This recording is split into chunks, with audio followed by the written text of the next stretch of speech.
Bonjour à tous et bienvenue pour une nouvelle vidéo.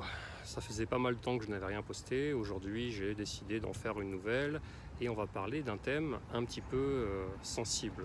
Bon, vous l'avez vu dans le titre, on va parler de la migration.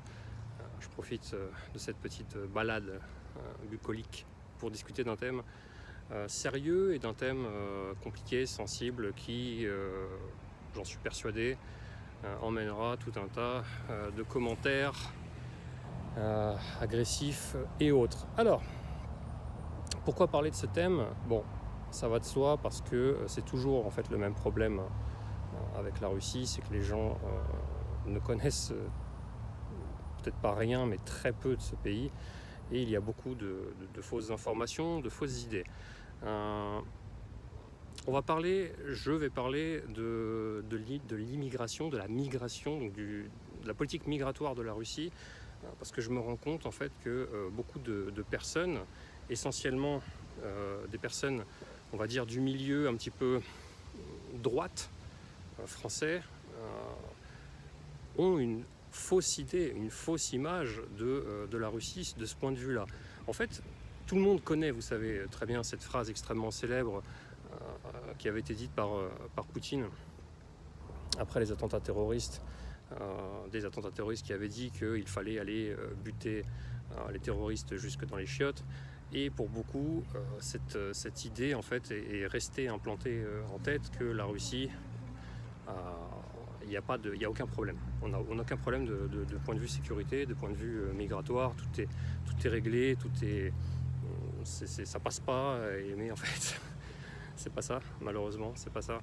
De ce point de vue-là, on a exactement le même problème que la France. En fait, il faut bien vous mettre ça à l'esprit, c'est que ce qui se passe, la politique migratoire actuelle russe, actuelle depuis quelques années, n'a absolument rien à envier à la politique migratoire française. Les mêmes mots, les mêmes problèmes. Pour étayer un petit peu mes dires, je vais vous donner quelques statistiques. Et je vais également vous parler un petit peu des changements que moi j'ai pu voir après 15 ans de vie en Russie. Alors les statistiques, je vous les mettrai dans le commentaire, en dessous de la vidéo. Bien sûr, ce sont des textes en russe, il vous suffit de les traduire automatiquement avec Google ou avec un autre, peu importe. C'est une manière de vous prouver que je ne sors pas des chiffres de mon chapeau. Ce sont des données factuelles, des données que vous pouvez retrouver. En Russie, on a une personne qui s'occupe de ça, donc c'est Alexandre Bastrykine.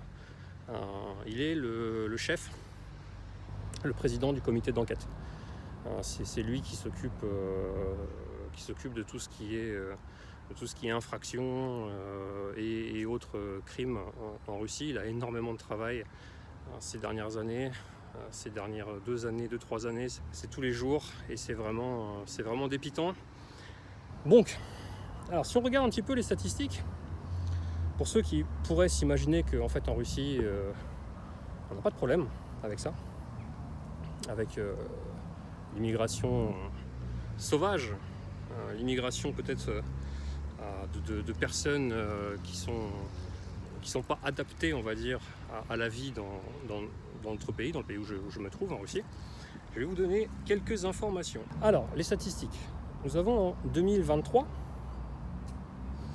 les migrants, même si personnellement je déteste ce terme, les étrangers, on va dire, ont commis en Russie 38 936 crimes. 3% de moins que l'année dernière. Pas de quoi se réjouir, malgré tout. Presque 40 000, c'est énorme. Ont augmenté de 32% les crimes lourds et de 26% les crimes très lourds. Donc quand on comprend par lourd, très lourd, c'est les meurtres, c'est les tentatives de meurtre, ce sont les viols, etc. 27% d'augmentation de trafic de drogue. 147%, l'augmentation de crimes à caractère extrémiste. On a sur la demi-année 2024, augmentation de 5% des viols et 55% d'augmentation des crimes justement en lien avec l'extrémisme. Vous voyez, donc, si en 2023 c'était 140%, on a encore une augmentation de 55% sur la première demi-année de 2024. Également une augmentation de 25% d'actions à caractère sexuel vis-à-vis des enfants. Donc, tout ce qui touche à pédophilie ou tentative de, ou chez les enfants, etc. Hein, donc ce sont des chiffres qui sont absolument effarants. Si on regarde les statistiques maintenant en termes d'immigration, je vous mettrai également le lien. Si on prend les statistiques en début de l'année 2024, sur le nombre de migrants se trouvant en Russie, donc parmi les anciens pays de l'ex-URSS, SNG en russe, on a à peu près 10 millions de personnes. La Russie compte à peu près 150 millions d'habitants, bon, plus ou moins. C'est un chiffre absolument gigantesque. Sur ces 10 millions, on a 2 millions d'Ouzbeks, on a 1,75 million de Tadjiks, on a 1,67 million d'Ukrainiens, on a 1,18 million de Kazakhs, on a presque 1 million de Kirghizes, etc., etc. Et si on regarde, si on compare ces statistiques avec le nombre de personnes donc, qui travaillent, si on reprend donc la même statistique, sur les 9,88 millions de migrants que compte la Russie, d'ex-pays Union soviétique, on a seulement 7,28 millions qui travaillent. Donc je dis seulement parce que vous avez quand même 2 millions de personnes qui ne travaillent pas. Donc ça peut être bien sûr des personnes à la retraite, ça peut être également des enfants, bien entendu, puisque c'est comme en France, le problème est le même. Les personnes arrivent avec en famille, avec leurs enfants en grand nombre, donc ces personnes-là ne travaillent pas.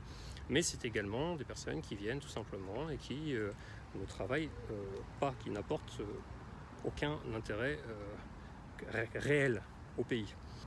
Et bien sûr, c'est sans compter toutes les personnes qui se trouvent illégalement sur le territoire russe, de la Fédération de Russie. Pourquoi je parle de ça? C'est que ces personnes qui viennent, ces grands nombres d'immigrés, viennent de pays donc d'Asie, majoritairement des pays d'Asie centrale, qui sont des pays dont la confession religieuse est claire. Et ces personnes-là font une pression vraiment très importante sur la société russe. Et c'est pas pour rien que j'ai fait une comparaison avec la France au début de la vidéo, puisque les problèmes sont les mêmes.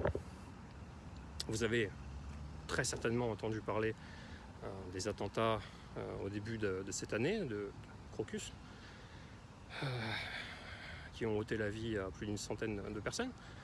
Ces attentats ont été faits par donc, des personnes d'Asie centrale qui sont venues en Russie sous prétexte donc, de travailler et qui avaient d'autres buts que tout simplement venir dans un pays étranger pour étudier, pour travailler, pour faire une carrière, pour développer une famille. Non, leur but était absolument autre.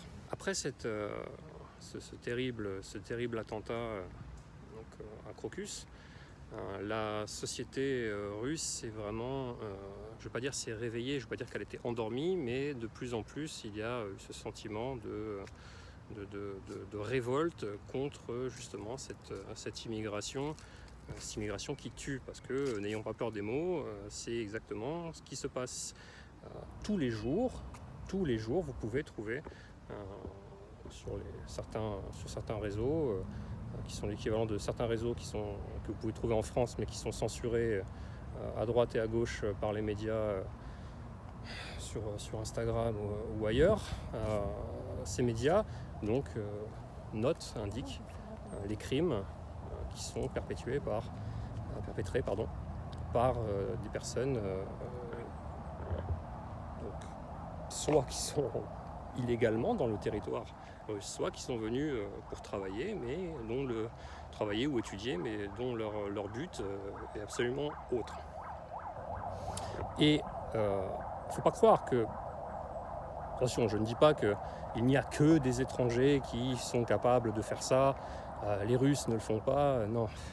Bien sûr, c'est pas ce que je dis, il y a également des Russes dans l'histoire, et chose importante que je tiens à répéter, à rappeler plutôt, en Russie, la Russie est une fédération, et ça c'est difficile à comprendre pour beaucoup d'étrangers en fait, qui ne vivent pas en Russie, parce que c'est un autre système. Fédération, donc il n'y a pas que des Russes. Je rappelle que par exemple les Tchétchènes sont russes, font partie de la fédération de Russie. D'accord ? Ils ont la citoyenneté russe, mais la nationalité tchétchène. Idem avec les Tatars, idem avec les Mariels, etc. etc. Donc c'est quelque chose de plus global. Hein. Il y a également des crimes qui sont perpétrés par des personnes qui ont la citoyenneté russe, parce qu'ils sont nés en Russie. D'accord ? Mais on se rend compte, si on regarde les statistiques, si on étudie les statistiques, qu'une grande majorité des viols, des meurtres, trafic de drogue, des crimes, des vols et autres, sont faits par des personnes qui viennent de l'extérieur et grande majoritairement d'Asie centrale. Et donc, et d'ailleurs, oui, je voulais revenir dessus, mais pas seulement, parce que depuis quelques années maintenant, depuis 2 ans surtout, il y a de plus en plus d'étrangers d'Afrique, d'étrangers de Syrie, de ces pays-là qui viennent en Russie dans le cadre d'études par exemple, et qui sont maintenant désormais mêlés à des affaires de trafic de drogue, de viol. Il y a quelques semaines, on m'a demandé si je pouvais traduire un document, par exemple un jugement du français vers le russe, pardon, où c'était un citoyen du Maroc qui a obtenu la nationalité russe d'ailleurs, une personne qui a 60 ans, qui a violé une gamine de 12 ans. Idem, dans la région de Krasnodar, des bandes d'Africains qui sont arrivés en Russie sous prétexte d'étudier, mais qui font un réel trafic de drogue. Et voilà, et ça se développe de plus en plus. La politique migratoire de la Russie n'est pas bonne. C'est quelque chose qui est important en fait. Parce que comme je le comprends, maintenant à lire les commentaires, à lire les avis, etc., pour beaucoup de Français voient la Russie comme le moyen d'échapper aux maux qui rongent la France.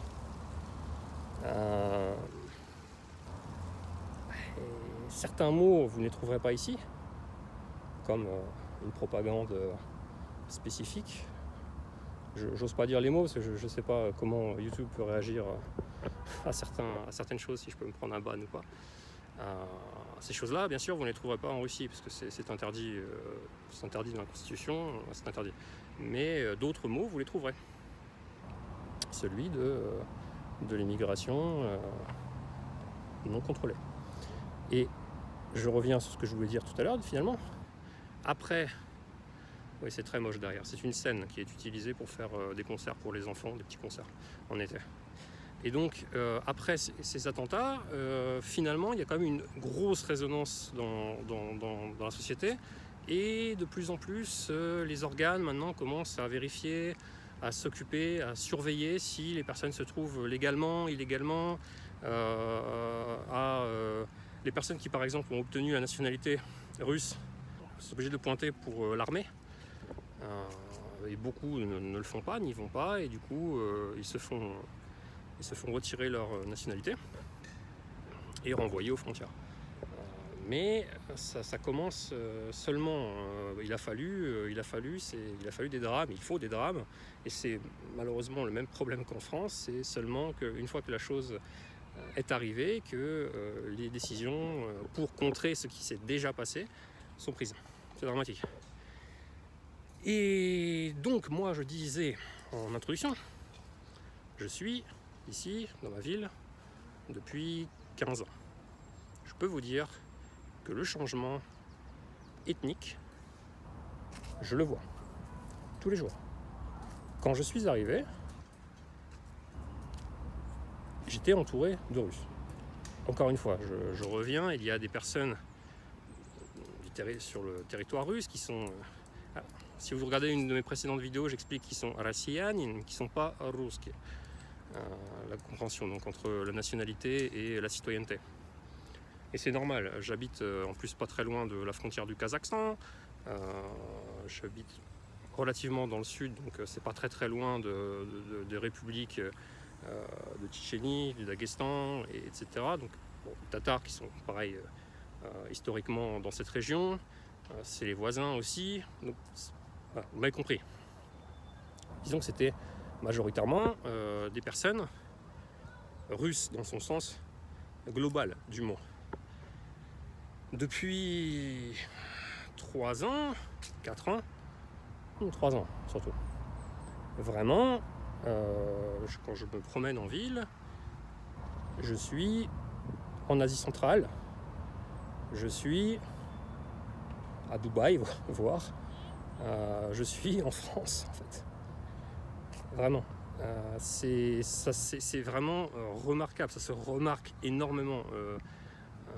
Le changement de personnes, le nombre de, par exemple, pour parler, le nombre de femmes voilées qui sont apparues, qui n'étaient pas avant. Il y en avait quelques-unes, encore une fois, c'est parce que la religion, l'islam, est également partie intégrante de la Russie, pour la raison évoquée plus haut, avec les territoires, les républiques, ce sont des républiques Tchétchénie, Daghestan, Tatarstan, etc., Bachkorstan, qui sont des républiques musulmanes, qu'il y en avait. Mais là, il y en a vraiment de plus en plus. C'est vraiment quelque chose qui s'approche, qui s'incorpore de plus en plus au territoire, à la Russie et à la Fédération. Donc, je le vois le soir, certaines rues deviennent plus que malfamées. Certains quartiers qui n'ont jamais été, pour moi, je n'ai jamais considéré comme étant dangereux ou malfamés, deviennent beaucoup plus...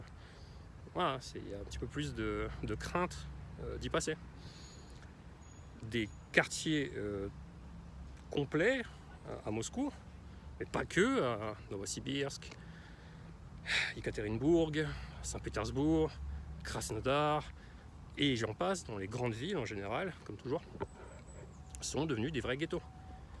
Sont venus des coupes-gorges où il y a régulièrement c'est même pas des bagarres, c'est des règlements de compte, des attaques au couteau, des tirs, entre bandes, ou juste des personnes qui se font agresser parce que comme en France, exactement comme en France, juste parce que mauvais regard, parce que la personne vous passe en voiture, vous fait une queue de poisson, vous allez klaxonner, il va freiner sur l'autoroute, il va s'arrêter, il va sortir de la voiture avec une batte ou avec un pistolet. C'est tous les jours. Ce processus s'est enclenché en Russie aussi, malheureusement. Et c'est plus que regrettable. Donc les autorités sont au courant, encore une fois, encore heureux. Ils essayent, certains, de régler le problème, mais comme tout État, comme en France, comme partout en fait où il y a ces problèmes-là, il y a le verre est dans la pomme. Pour certaines personnes, c'est un business juteux. Pour beaucoup de personnes, c'est quelque chose de très de bon pour faire venir de la main-d'œuvre pas chère, pour pouvoir gagner de l'argent derrière. Il y a des choses qui sont pas claires, qui sont louches, et qui malheureusement se font au détriment du peuple, au détriment des gens simples qui eux se font tuer, se font violer, se font attaquer, parce que certaines personnes ferment les yeux ou sont corrompues ou se laissent avoir par un système. Voilà. c'est terrible. Enfin voilà, c'était une vidéo, j'ai pas envie de dire une vidéo de mise au point, c'est pas vraiment ça, c'est juste que je vois, surtout sur une de mes vidéos où je parlais de venez vivre en Russie seulement si, et pas mal de commentaires en bas qui me disent oui mais tu comprends rien, tu nous parles de diaspora alors que c'est pas de la diaspora, bon c'est un autre sujet, hein, mais qui sous-entendent qu'en fait en France c'est devenu invivable et que la seule possibilité qu'on ait c'est de venir en Russie parce qu'ici c'est au moins c'est comme ça, c'est pas tout à fait comme ça, hein, pas sur tous les sujets, pas sur tous les points. Donc encore une fois, c'est pas des choses qui seront, je suis pas un propagandiste, c'est ça la chose qu'il faut que vous compreniez. J'aime la Russie, mais je n'aime pas quand on dit des choses fausses sur ce pays, que ce soit d'un sens ou de l'autre. En fait, la Russie a énormément d'avantages, la Russie a énormément de choses qui sont super, qu'on n'a pas ou qu'on n'a plus, par exemple en France ou en Europe, mais il y a des choses qui sont également critiquables et il faut pas avoir peur de le dire. Il faut pas être la personne qui va mentir ou exclure ces choses-là pour son business, pour attirer, je sais pas. C'est pas dans mon intérêt, c'est pas l'intérêt de personne en fait, je pense, de faire ça. Il faut être honnête, il faut dire la vérité. Ah voilà, du coup je vous mets les statistiques, les liens en bas, vous les traduisez si vous voulez, ça vous intéresse, vous les regardez plus en détail. Plein d'informations sur internet également. Ça sert à rien de dire des informations françaises sur ce thème-là, ça va être des bêtises ou ça va être modifié, ça va être, non. Vous savez comment ça fonctionne, hein, vous savez comment la France se situe vis-à-vis de l'information par rapport à la Russie. Sur ce, je vous laisse. J'ai également une chaîne, pour ceux qui me suivaient sur TikTok, je ne peux plus mettre de vidéos depuis pas mal de temps, ça marche plus. J'ai créé une chaîne sur Telegram que vous devez avoir beaucoup entendu parler ces derniers temps. Telegram n'est pas une chaîne comme on fait croire en France, ce n'est pas une messagerie où vous pouvez, le darknet, vous pouvez acheter de la drogue, des vidéos pédophiles, c'est pas ça du tout. C'est une messagerie normale que tous les Russes, beaucoup de personnes utilisent. Il n'y a aucun risque, ne vous inquiétez pas. J'ai créé une petite chaîne, je publie quelques textes, quelques vidéos de temps en temps. Donc je vous le mets également en dessous si ça vous intéresse. N'hésitez pas à venir me rejoindre là-bas. Sur ce, bonne journée à tous et à bientôt.